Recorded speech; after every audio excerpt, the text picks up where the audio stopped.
ही पौष्टिक पावभाजी तयार करणार आहोत। त्यामध्ये मी 5 बटाटे घेतले आहेत, गाजर, बीट, शिमला, वटाणा आणि फ्लावर आणि टोमॅटो कट करून घेतले आहेत। यामध्ये आपण पाणी घालूया। 1 लोटा पाणी घातलं आहे। 3 शिट्ट्या घेणार आहोत। बटाटे, फ्लावर, वटाणा छान शिजला आहे। आपण मॅश करून घेणार आहोत।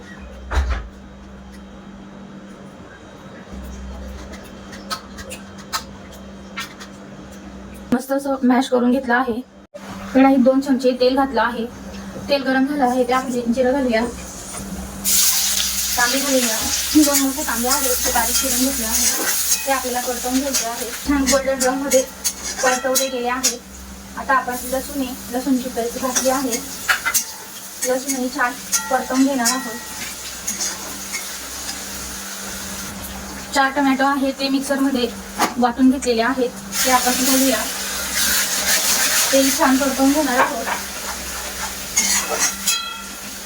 यामध्ये पावभाजी मसाला, तिखट, हळद आणि धना पावडर आता आपण यामध्ये घालून घेणार आहोत।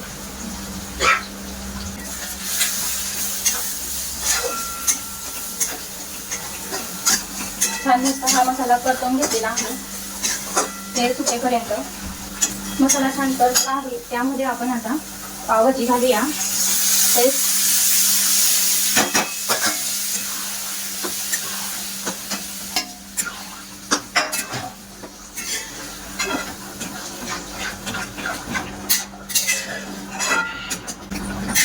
पावभाजी जास्त घट्ट आहे, त्यासाठी आपण थोडं पाणी घालूया।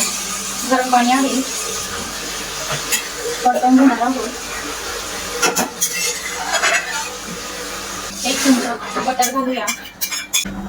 चवीनुसार मीठ घालूया। छान मस्त सही कोथिंबीर घालूया।